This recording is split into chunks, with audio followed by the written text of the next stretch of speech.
जी आने वाले, मैं ढोल में घेरूं अंधेरा में, मुझे प्यास जी आने वाले हैं। ओम सुतिरंगजम विष्णु विराटम विष्णु सर्वदरेदो विष्णु शूरजि विष्णु ध्रुवोजि वैष्णवमसि विष्णुर्वेत्वा देवता भातो देवता सूर्यो देवता चंद्रमा देवता वसवो देवता रुद्रा देवता प्रिया देवता भर्गो देवता सर्वे देवा देवता बृहस्पतिर्देवते मित्रो देवता वरुणो देवता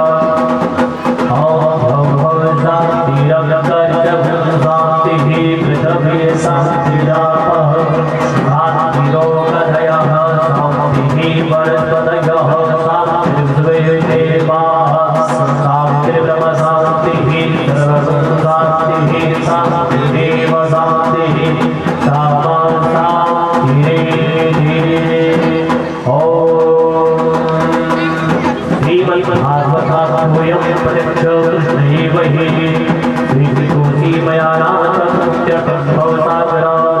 श्रीपुराणपुरुषोत्तमाय नमः। व्यासाय विष्णुरूपाय व्यासरूपाय विष्णवे नमो वै नमो प्रज्वालितो ज्ञान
मैया की जय।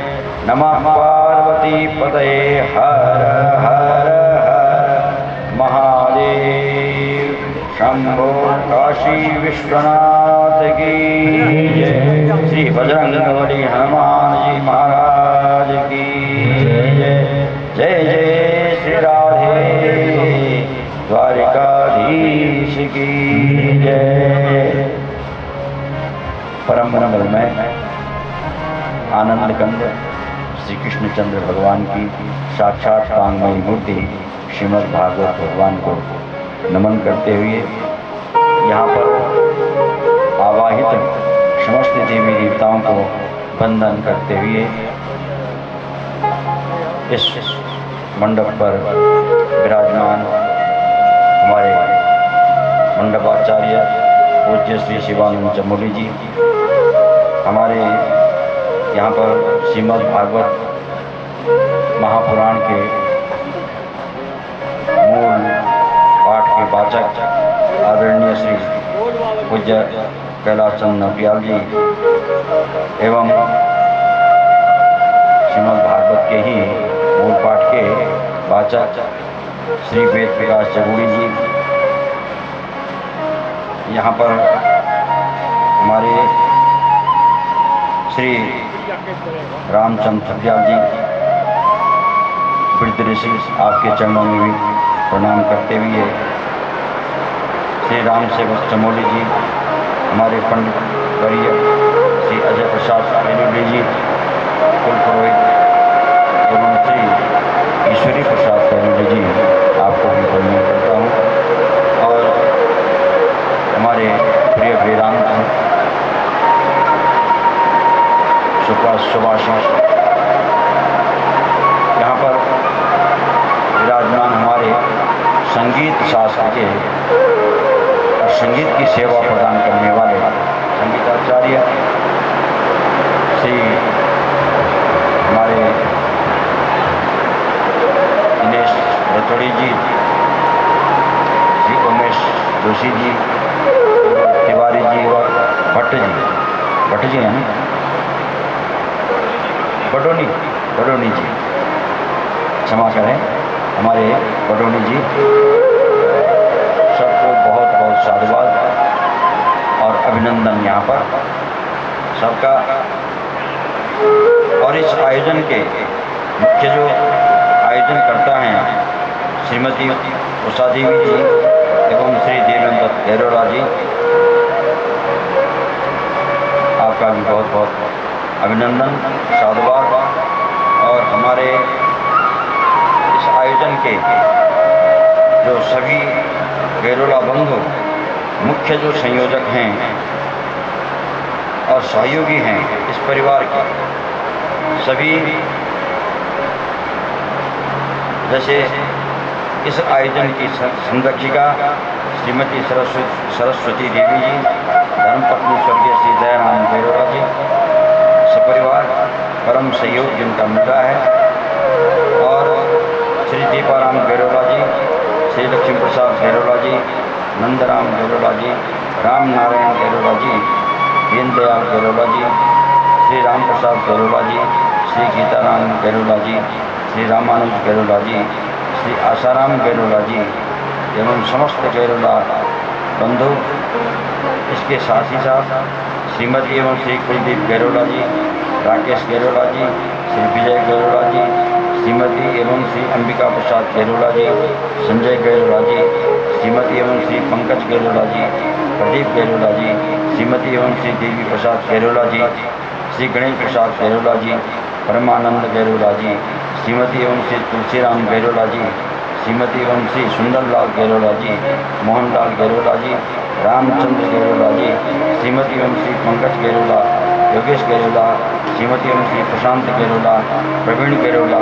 श्रीमती एवं श्री अरविंद गैरोला जी, डॉक्टर योगेश गैरोला, विवेक गैरोला, पंकज गैरोला, गौरव, सौरभ, श्रीमती एवं श्री विमल गैरोला जी, विपिन गैरोला एवं सौरभ गैरोला, समस्त गैरोला बंधु, इसके अलावा भी जो भी गैरोला बंधु हैं और साथ ही साथ आपके जो पुत्रियां हैं, आपके दामाद हैं, सबका यहाँ पर बहुत बहुत अभिनंदन और बहुत बहुत साधुवाद सभी।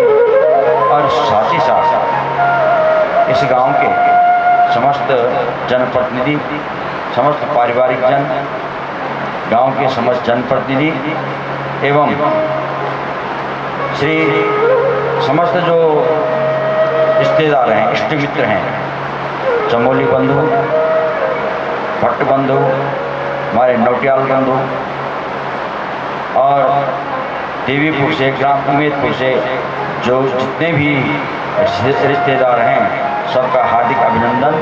इस व्यासपीठ के माध्यम से बहुत बहुत सबको शुभकामना। नौटियाल बंधु, चमोली बंधु जो भी यहाँ विराजमान हैं या इस आयोजन में किसी न किसी रूप में सहयोगी हैं, साथ ही देवीपुर एवं उम्मेदपुर के जो यजमान मंडली हैं उन सबका भी हार्दिक अभिनंदन। बहुत बहुत स्वागत आप सभी का, हार्दिक अभिनंदन इस व्यासपीठ के माध्यम से। जितने भी हमारे यहाँ देवीपुर उम्मेदपुर में हमारी यजमान मंडली है सबको बहुत बहुत साधुवाद। साथ ही यहाँ पर उपस्थित बाल युवा वृद्ध एवं नर नारियाँ सभी प्रबुद्धजन आप सबको नमन करता हूँ। हमारी मंगलमयी माताएं, भक्तिमयी माताएं आप सबको प्रणाम करते हुए आज इस आयोजन का द्वितीय दिवस प्रारंभ करने जा रहे हैं। आज भगवत कृपा हुई, भगवान इंद्रदेव प्रसन्न हुए। आपकी साधना से, आपकी साधना से, आपकी प्रार्थना से, आपकी स्तुति से वरुण देव प्रसन्न हुए और वरुण देव ने आज कृपा कर दी और पानी वर्षाने लगे। अमृत वर्षा, इसका नाम है अमृत वर्षा। ये अमृत वर्षण हो रहा है। यहाँ से सुखदेव जी श्रीमद् भागवत की अमृत वर्षा कर रहे हैं और ऊपर से वरुण देव भगवान जी अपने अमृत की वर्षा कर रहे हैं। ये अमृत का तो महाअमृत यहाँ पर संयोग बन गया है। ये हम सब के लिए शुभदायी है, कल्याणकारी है। अब थोड़ी बहुत परेशानी आती है, कोई बात नहीं, जीवन तो संघर्षशील है। थोड़ी बहुत आंधी तूफान हुआ, उस आंधी तूफान से ने हिला दिया सबको। मैं तो अंदर बैठा था, मुझे तो पता भी नहीं लगा पहले। हमारे श्री कैलाश चंद्र नौटियाल जी आए ऊपर से, बस आंधी आंधी चल रही है बहुत, तब मैं समझा कि अरे आंधी, तब देखा बाहर इधर उधर। तो थोड़ी परेशानी तो होनी होती है, कोई बात नहीं। परेशानी के बाद अगर वातावरण सही बन जाता है, ठीक हो गया, ठंडा हो गया, बारिश भी हो गई और कोई नुकसान भी नहीं हुआ, ये भगवान की कृपा। बोले बाल कृष्ण लाल की जय। जहाँ पर इतने हृदयों की पुकार है, सहानुभूति है, शुभकामना है, वहाँ पर कोई अशुभ अमंगल कैसे हो सकता है? वहाँ तो मंगल ही मंगल होता है। तो भगवान की कृपा, सभी लोगों का सद्भाव, आंधी आए तूफान आए, लेकिन भगवान की कृपा से सब शांत है, सब ठीक है, सब ठीक हो गया है। आइए अब कथा में प्रवेश करें। ये देवभूमि हमारी उत्तराखंड की, यह भक्ति भूमि है, कर्म भूमि है। इसको कर्म भूमि भी कहते हैं और देवभूमि भी कहते हैं और एक भक्ति भूमि भी है। यहाँ की भक्ति भगवान की प्रिया भक्ति, भगवान की जो परम प्रिया है, वह भक्ति जनमानस के हृदय में बैठ करके और भगवान को अपने हृदय में बिठा देती है। भक्ति ही हमारे हृदय में भगवान को बिठाने का साधन है, उसके अलावा कोई दूसरा साधन नहीं। भक्ति ही पहला साधन है। और भक्ति कहाँ से आती है? भक्ति श्रवण से आती है।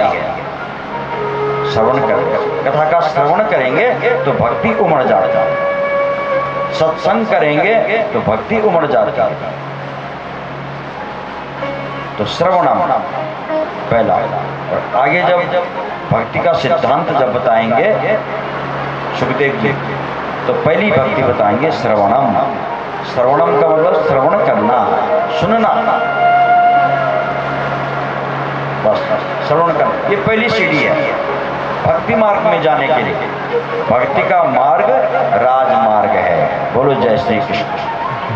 हाँ, ज्ञान मार्ग पगडंडी का मार्ग है।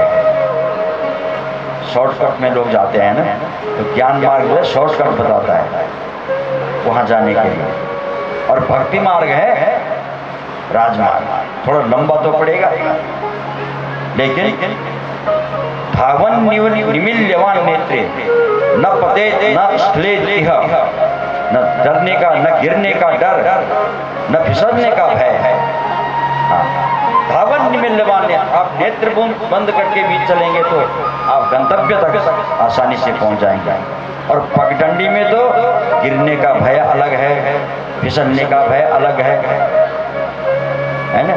ठीक है, पहुंचते हैं, पगडंडी से भी पहुंच जाते हैं, लेकिन भय तो जरूर रहेगा, कहीं हम फिसल न जाएं, कहीं गिर न जाएं। पहुंच गए तो ठीक, लेकिन फिसल गए तो सीधे गंगा जी में भी नजर आएंगे। बोलो जय श्री कृष्ण। जय श्री कृष्ण। इसलिए ज्ञान मार्ग सरल तो है, लेकिन उसमें कई अड़चने हैं, कई बाधाएं हैं। और भक्ति मार्ग में रोड है। हाँ, अब जब हम रोडों में चलते हैं तो कहीं भूलने की आवश्यकता भी नहीं, क्योंकि पग पग पर शासन प्रशासन ने क्या बोर्ड लगा रखे हैं, फलाना शहर इतना किलोमीटर, फलाना शहर इतना किलोमीटर, और ये सब जगह निशान दिए हुए हैं। आपको जहाँ जाना है आप आ सकते, किसी को पूछने की आवश्यकता भी नहीं है। उन निशानों के माध्यम से आप पहुँच सकते हैं गंतव्य तक, कहीं भी आपको जाना है। तो ऐसा ही मार्ग है भक्ति मार्ग। भक्ति ही उस गंतव्य तक, गंतव्य क्या है?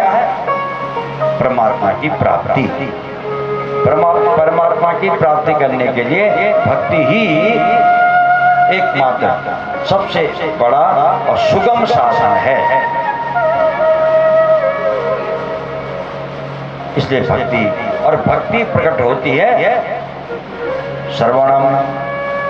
श्रवण करने से या सत्संग करने से। बस कुछ नहीं करना है, सत्संग करना है, श्रवण करना है, और अपने आप भक्ति उमड़ पड़ती है। बाल कृष्ण लाल की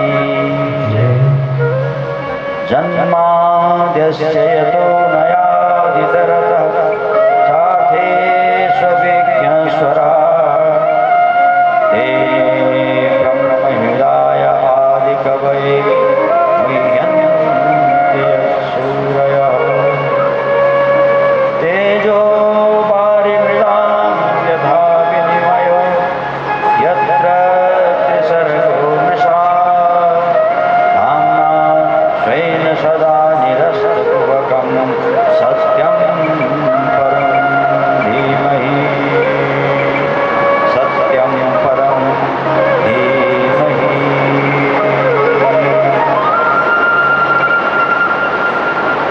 ब्रह्मसूत्र है।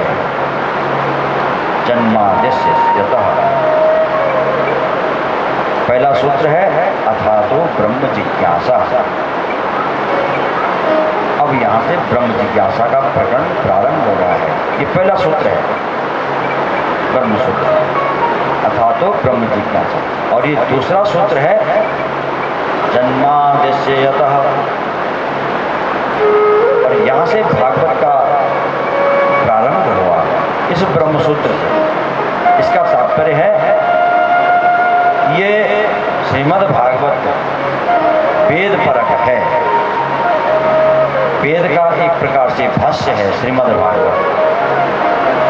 वेद की व्याख्या है, वेद मंत्रों की व्याख्या है श्रीमद् भागवत। इस व्यास जी ने इस मंगलाचरण में जन्माद्यस्य यतः ये प्रथम स्कंद का प्रथम श्लोक, जन्माद्यस्य यतः, यतः जिस परमात्मा के द्वारा, जिस परमात्मा से जन्मादि, जन्म आदि आदि का मतलब जैसे जन्म हुआ फिर पालन हुआ, वही परमात्मा सत्व रजोगुण और तमोगुण को के माध्यम से उसको ग्रहण करके ब्रह्मा विष्णु और रुद्र रूप से इस संसार का क्या करते हैं, सृजन करते हैं, फिर पालन करते हैं और फिर अपने में लीन कर देते हैं। वो हुआ जन्मादि। वह कौन है, कैसा है वो परमात्मा, कैसे बनाया उसने ये संसार, प्रश्न उठता है। हम जब कोई घर बनाएंगे उसके लिए हमको साधन चाहिए और मटेरियल चाहिए, तब हमारा कोई भी निर्माण कार्य होगा। जिस परमात्मा ने सारा ब्रह्मांड बनाया, 14 भुवन, लोकालोक पर्वत, उससे भी परे इतना बड़ा ब्रह्मांड का जिसने निर्माण किया, वह कैसे किया, कैसे किया? बोले उसको आवश्यकता नहीं, वो स्वयं बनता है और स्वयं बनाता भी है। कारण होता है ना, एक होता है, दो कारण होते हैं, एक निमित्त कारण होता है और एक उपादान कारण होता है। कुम्हार घड़े को बनाता है तो उसमें कुम्हार निमित्त कारण है और मिट्टी उसमें उपादान कारण है। लेकिन यहाँ परमात्मा अभिन्न निमित्तोपादान कारण है, माने अभिन्न है, भिन्न नहीं है, एक ही है। वही उपादान है और वही निमित्त कारण है। स्वयं बनता भी है और स्वयं बनाता भी है। मिट्टी भी स्वयं है और घड़ा भी स्वयं है। बोलो जय श्री कृष्ण। हाँ, लोक में भी ये उदाहरण मिलते हैं। मकड़ी अपना जाला बनाती है तो कहाँ से सामग्री लाते हैं? कहीं से नहीं, अपने आप वो अपने अंदर से ही उसका सृजन करती है, अपना जाला बना लेती है ना। कई और भी ऐसे उदाहरण हैं। और परमात्मा तो महाराज जहाँ देखो, स्वर्ग लोग देवता लोग हैं, उससे पहले पितृलोक हैं। पितरों में कितनी शक्ति है। वो चाहे तो आपको जो वरदान दे दिया वो सिद्ध हो गया, कह दिया तथास्तु, आपकी मनोकामना पूर्ण हो गई। पितरों में शक्ति, उससे अधिक शक्ति ऋषियों में है। ऋषियों का तो ध्यान मात्र करने से हम पवित्र हो जाते हैं। जो वरदान दे दिया सफल हो गया। उससे भी अधिक शक्ति देवताओं में है। रंभा को शैली कह दिया तो शैली बनी, पहाड़ी बन गई। तिलोत्तमा को जो है पहाड़ कह दिया तो पहाड़ बन गई। देवता लोग जो चाहेंगे वो तुरंत हो जाएगा। हम भी देवताओं की पूजा करते हैं। इंद्र भगवान की पूजा कर रहे हैं, सूर्य भगवान की पूजा कर रहे हैं, क्योंकि उनमें सामर्थ्य है, शक्ति है। तो उनकी पूजा अर्चना करने से वो प्रसन्न होते हैं और हमको वरदान देते हैं। और नाराज होंगे तो अभिशाप भी दे देंगे। बोलो जय श्री कृष्ण। शाप भी दे देंगे तो बिल्कुल वो भी यथार्थ हो जाएगा। तो देवताओं में इतनी शक्ति और उससे भी अरबों अरबों गुना शक्ति, अरबों क्या अनंत गुना शक्ति परमात्मा में है। तो जिस परमात्मा में इतनी अनंत शक्ति है वो क्या नहीं कर सकते। कर्तुम अकर्तुम अन्यथा कर्तुम समर्थ स ईश्वरः। जो सब कुछ करने पर भी कुछ नहीं करता है, जो सब कुछ न करने पर भी सब कुछ करता है। बोलो जय श्री कृष्ण। वह परमात्मा जन्मा यस्य, बस उसी ने इस संसार का सृजन किया। अरे ब्रह्मा जी ने किया होगा, हिरण्यगर्भ है ब्रह्मा जी। तो बोले नहीं, तेने ब्रह्म हृदय आदि कवये। ब्रह्मा जी को तो उसी आदि कवि कहते हैं ब्रह्मा को। ब्रह्मा जी को उसी ने, किसने? उस परमात्मा ने ब्रह्मा जी के हृदय में ज्ञान प्रेषित किया। मुह्यन्ति यत् सूरयः, ऐसा वेद ज्ञान जो है प्रविष्ट कराया ब्रह्मा जी के हृदय में, जिससे बड़े बड़े ज्ञानी, बड़े बड़े विद्वान मोहित हो। मुह्यन्ति यत् सूरयः, सूर्यः विद्वांसः, बड़े बड़े विद्वान लोग मोहित हो जाते हैं जिस वेद ज्ञान के से। ऐसा ज्ञान, वेद ज्ञान भगवान के पास कहाँ से आए हो? अरे भगवान के तो श्वास में ही वेद ज्ञान है। गोस्वामी जी कहते हैं कि उनके तो श्वास में ही, श्वास प्रश्वास में ही जाकी सहज श्वास श्रुति चारी, नहीं जाकी सहज श्वास श्रुति चारी, जिसके श्वास प्रश्वास में ही वेदों का ज्ञान प्रकट होता है। ऐसे उस परमात्मा का अनंत अनंत साहस सामर्थ्य उन्होंने ब्रह्मा जी को ज्ञान दिया। तुम्हारा ये संसार तो उनके बिना भी सत्य लगता है। हम बोले हाँ लगता है। तेजो कैसे लगता है? तेजो पारिमृदाम यथा विनिमयो यत्र त्रिसर्गो मृषा, ये भगवान का तटस्थ लक्षण है। दो लक्षण होते हैं, ये भगवान को सिद्ध कर रहे हैं कैसा है वो भगवान। तो भगवान को लखाने के लिए दो लक्षण, एक तटस्थ लक्षण, एक स्वरूप लक्षण। तटस्थ का मतलब है किसी अन्य वस्तुओं से, अन्य पदार्थों से उस परमात्मा को सिद्ध करना है। जैसे कि वो सृष्टि का पालन करता है, सृष्टि की उत्पत्ति करता है, सृष्टि का पालन करता है और सृष्टि का फिर अपने में लय कर देता है, वह परमात्मा है। ये भगवान का तटस्थ लक्षण है।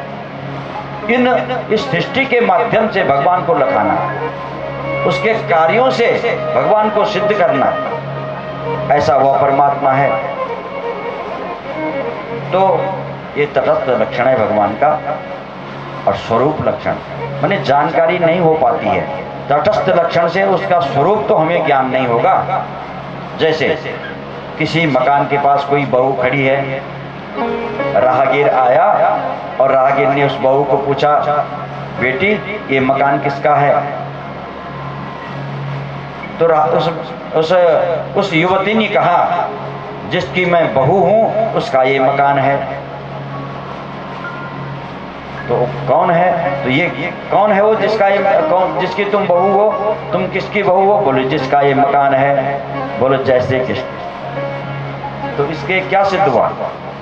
फिर भी स्वरूप ज्ञान नहीं हुआ। ये मकान किसका है? बहू ने कहा जिसकी मैं बहू हूं। किसकी बहू हो? बोले जिसका ये मकान है।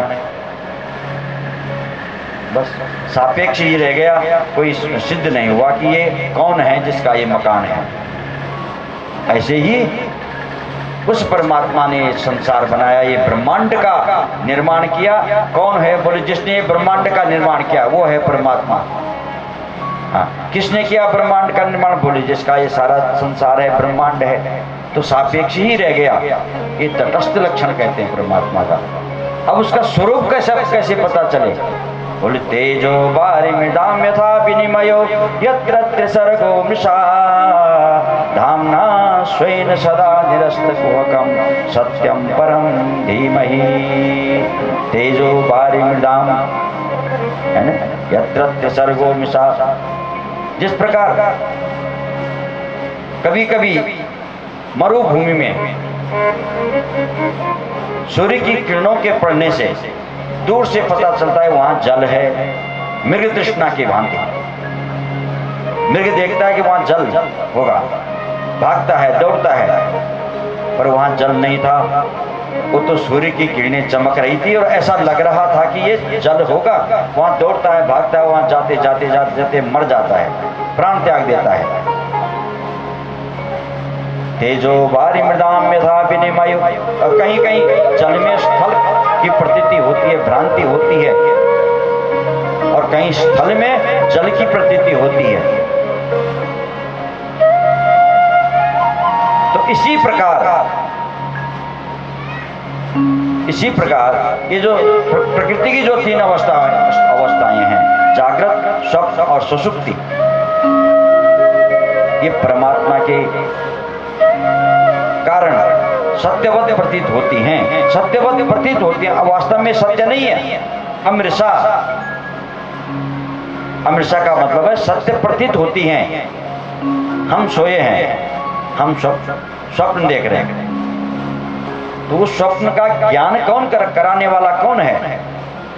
तेजस स्वरूप परमात्मा का जो स्वरूप है वो हमको उस स्वप्न का ज्ञान करा रहा है। हमने ऐसा स्वप्न देखा, कुछ भी देखा, हम जंगल जा रखे हैं, हमने वहां शेर देखा, शेर ने हमारा सिर अपने मुंह में ले गया, हम हड़बड़ाए, भय हुआ, डर हुई और नींद खुल गई। देखा तो हम तो ठीक ठाक हैं, सोए हैं। तो ये स्वप्न का ज्ञान कराने वाला कौन है? परमात्मा ही उसका ज्ञान कराने वाला है। तो उसी के कारण वो स्वप्न हमको सत्यवत प्रतीत होता है। मैंने स्वप्न देखा। ऐसे ही जागृत अवस्था में भी इस समय हम कथा सुन रहे हैं, कथा बोल रहे हैं, इसका ऐसा ज्ञान कराने वाला भी हुआ भगवान का विश्वरूप, उसका नाम है विश्व।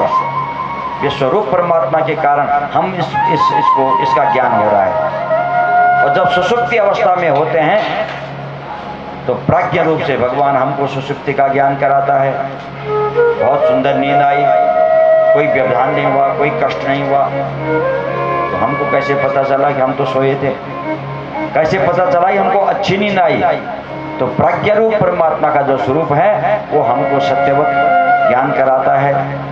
तो तेजो वारि मृदाम यथा विनिमयो यत्र त्रिसर्गो मिषा। त्रिसर्ग प्रकृति की जो ये अवस्थाएं हैं वो परमात्मा के कारण ही हमको सत्यवत प्रतीत होती है, अन्यथा वो असत्य है। कहने का मतलब ये परमात्मा के संयोग के कारण वो सत्यवत प्रतीत होती हैं। इस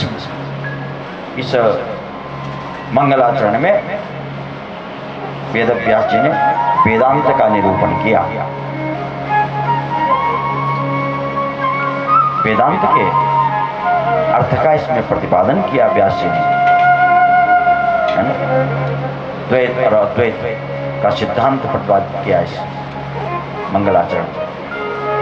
धामना स्वयं सदा निरस्त कुहकम, और वो चाहे तो अपने धामना कहते हैं अपने प्रकाश से समस्त कुहकम, जो अज्ञान है, माया का कपट है, उसको दूर कर देता है। ऐसा वह परमात्मा सत्य स्वरूप है। सत्यम परम धीमहि, इसलिए सत्य है कि ये सारा जगत असत्य होते हुए भी हम उसको सत्य की प्रतीति कर रहे हैं। क्यों? उस परमात्मा के कारण। ये शरीर मिथ्या है, हम इसको सत्य मान रहे हैं। क्यों सत्य मान रहे हैं? कि परमात्मा का इसमें निवास है, वो अंतर्यामी रूप से अंदर बैठा हुआ है, इसलिए ये शरीर भी सत्य है। ये जगत, ऐसे ही ये सारा जगत सत्यवत प्रतीत होता है, वास्तव में सत्य नहीं, केवल परमात्मा के कारण सत्य होता है। इसलिए वह सत्य स्वरूप परमात्मा ही वंदनीय है। सत्यम परम धीमहि, हम उस सत्य स्वरूप परमात्मा का ध्यान करते हैं, चिंतन करते हैं, मनन करते हैं। बोले बाल कृष्ण लाल की जय। दूसरा श्लोक लिखते हैं। भाई श्रीमद् भागवत में किस बात का वर्णन है? सबसे बड़ी चीज क्या है? बोले धर्म प्रोचित कैतवोत्र परमो निर्मत्सराणाम सदाम वेद्यम वास्तव वस्तु मत्र शिवदम तापत्रयोन्मूलनम। श्रीमद् भागवते महामुनिकृते किं वा परेरीश्वरः सद्यो विद्यवरुध्यते त्रिकृतिभिः शुश्रूषुभिः सदक्षणा। इसमें निष्कपट धर्म का वर्णन किया गया है। प्रोजित कैतवः, प्रोजित कैतव का मतलब है निष्कपट धर्म। क्या धर्म में भी कपट होता है? बोले हाँ, धर्म में भी कपट होता है? अनेकों अनेकों ऋषि हुए हैं, मुनि हुए हैं, कवि हुए हैं, उन्होंने निष्कपट धर्म का वर्णन किया है। निष्कपट, कोई छल नहीं, कोई कपट नहीं, ऐसा धर्म इसमें वर्णन किया गया है। कौन सा? बोले परम धर्म, निष्कपट परम धर्म का वर्णन किया है। तो सामान्य धर्म नहीं, धर्म दो प्रकार के हैं, एक तो है धर्म और दूसरा है परम धर्म। तो धर्म किसे कहते हैं? धर्म कौन है? हम जो जगत का व्यवहार निभा रहे हैं, पत्नी है, पुत्र है, भाई है, बंधु हैं, सभी इष्ट हैं, मित्र हैं, उनके साथ का व्यवहार निभाना ये धर्म है। हम संसारी हैं, इसलिए हमको संसार का व्यवहार भी निभाना है, ये धर्म है। लेकिन इसके अलावा उससे बड़ा, उससे अधिक कहीं और महत्वपूर्ण हमको परमात्मा से भी संबंध स्थापित करना है, ये परम धर्म है। बोलो जय श्री कृष्ण। तो दो धर्म, सामान्य धर्म संसार का, और संसार के ऊपर परमात्मा जो धर्म है, भगवत जो धर्म है, वह परम धर्म है। उस परम धर्म का विवेचन इस श्रीमद् भागवत में किया गया है। इसमें ये इस श्लोक में अनुबंध चतुष्ट, कोई भी शास्त्र होता है, काव्य होता है, उसके अनुबंध होते हैं, अनुबंध चतुष्ट है। तो इसमें इसका विषय है परमात्मा से संबंध स्थापित करना। इस निष्कपट धर्म का इसमें वर्णन किया गया है, ये इसका विषय है। और इसका अधिकारी कौन है? बोले इसका अधिकारी है निर्मत्सराणाम सताम। निर्मत्सर जो लोग हैं, संत हैं। निर्मत्सर का मतलब, मत्सर माने होता है ईर्ष्या, जलन, और निर्मत्सर जलन, ईर्ष्या किसको कहते हैं? परोत्कर्षः असहनम मत्सरः।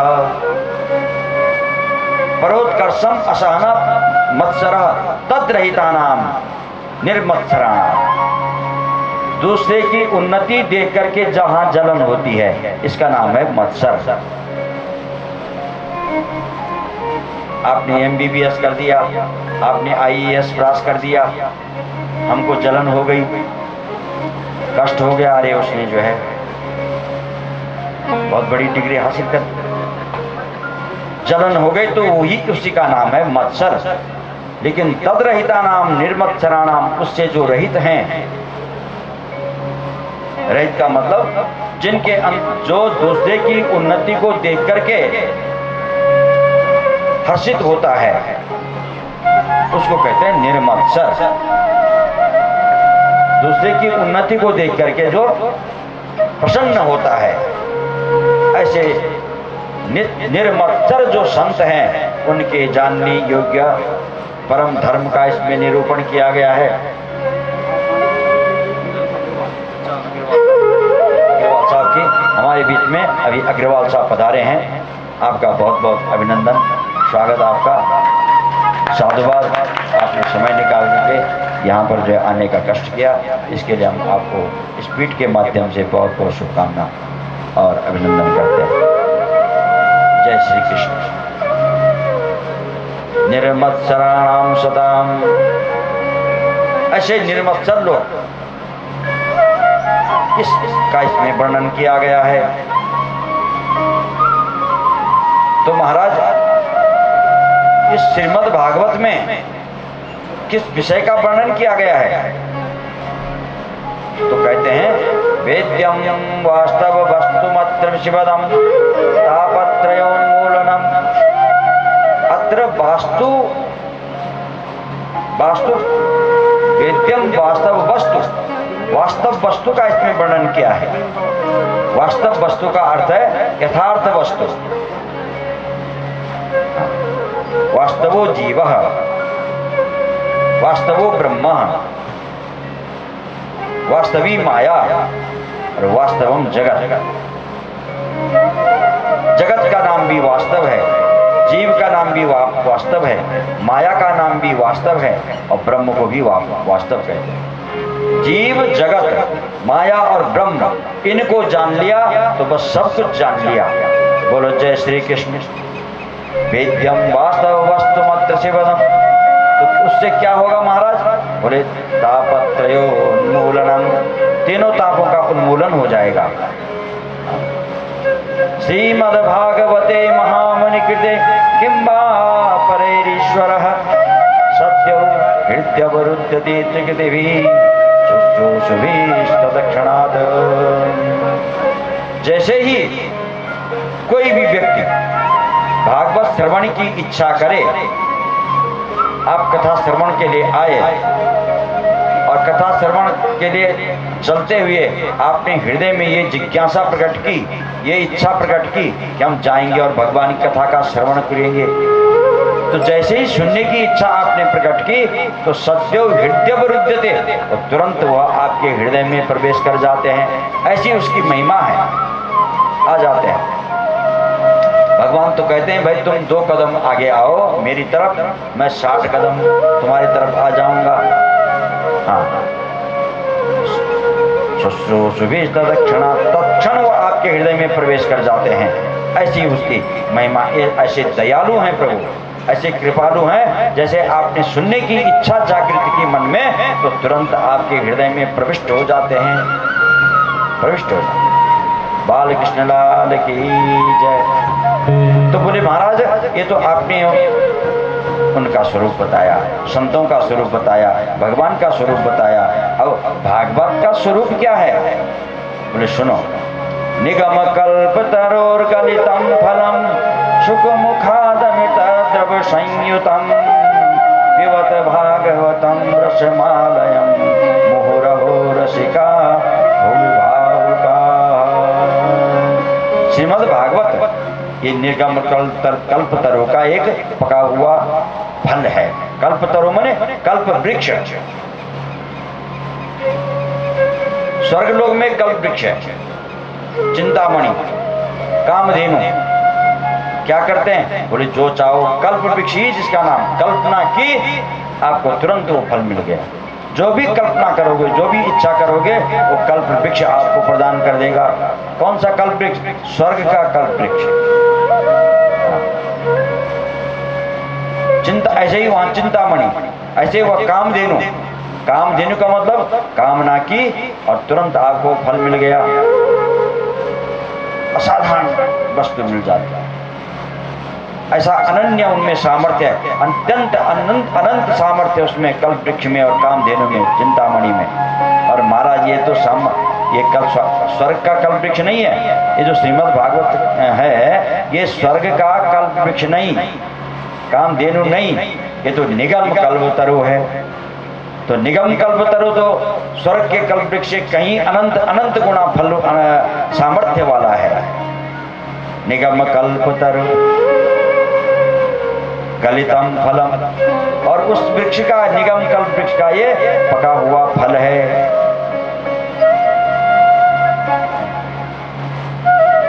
निगम कल्पतरु गलितम फलम शुक मुखादमित द्रव संयुतम, और पका हुआ फल, और वो भी तोते का मुख लग गया जिसमें। तोता जिस फल में चोंच मारेगा निश्चित ही वह मीठा होगा। हाँ, निश्चित मीठा, ये बिल्कुल सत्य है। या तो जो मीठा होगा तोता उसी पर चोंच मारेगा, और या तो जिस पर चोंच मारेगा वो मीठा हो जाएगा। दोनों बातें। तो साथ ही साथ तोते का भी इसमें मुख लगे। तोता कौन है? सुखदेव जी। सुखदेव जी के मुखारविंद से निश्रित है। वक्ता सामान्य नहीं, सुखदेव साक्षात व्यास नंदन, जो मानो साक्षात हरि ही, स्वयं नारायण ही प्रकट हुए हैं सुखदेव के रूप में, क्योंकि हमने परीक्षित का कल्याण करना है और परीक्षित के माध्यम से जगत का कल्याण करना है। परीक्षित तो माध्यम बनाया और कल्याण, और जब परीक्षित को सुनाया तो आज क्यों सुना रहे हैं? क्योंकि जगत के कल्याण के लिए ही उन्होंने ये ज्ञान प्रकट किया है, दिया है संसार इस धराधाम पर। आप लोग इसका वाचन करो, अध्ययन करो, सुनो और तुम्हारा कल्याण हो जाएगा। तो इसलिए क्या करें? बोले पिबत भागवतम रसमालयम, ये रस है। हाँ, खाली सुनना नहीं है, ये रस है। तो रस कैसे हो जाता है? जब हम कथा श्रवण कर रहे हैं और सब श्रवण करते हुए, मैं कल भी निवेदन कर रहा था, हमारा मन द्रवित हो जाता है सुन करके। तो द्रवीभूत हृदय का नाम ही रस है। बोलो जय श्री कृष्ण।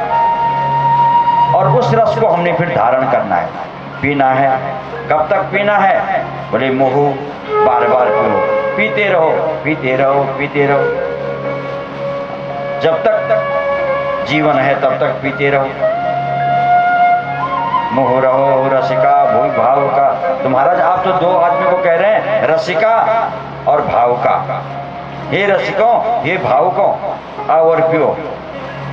तो व्यास जी कहते हैं नहीं नहीं नहीं, ऐसी बात नहीं, हमारी प्याव सबके लिए है, ये रस सबके लिए है। रसिक और भाव दो नाम तो इसलिए कह रहे हैं कि उनकी ज्यादा जिज्ञासा रहती है। भाई हम ये गर्मी का सीजन चल रहा है, आपको प्यास लगी है तो आपको प्यास लगी है तो आप जाएंगे प्याऊ पे, पानी जैसा भी होगा तो आप पी लेंगे, कोई प्रश्न भी नहीं करेंगे क्योंकि प्यास लगी है। और जिसको प्यास नहीं है उसको प्याऊ वाला अगर बार बार कहेगा भी लो जी पानी पी लो पानी पी लो, थोड़ा पी लो आप पानी, तो आप 10 प्रश्न करेंगे, कहाँ का पानी है, कुएं से निकालते हो या अपने घर से या किसी ट्यूबवेल से लाते हो, अच्छा छानते हो कि बिना छाने हुए लाते हो। इस प्रकार के कई प्रश्न वो कर देगा क्योंकि प्यास नहीं है। तो जो प्यासे हैं उनका नाम इसलिए ले रहे हैं, जो प्यासे हैं कथा श्रवण के लिए उनको कह रहे अरे रसिका, अरे भाव का, अरे भाव को आओ और सुनो। बाकी तो सब आएंगे, कोई भी बैठे कोई भी सुन ले, हमने हमारा काम क्या, हमने सुनाना है, आप सुनते जाओ।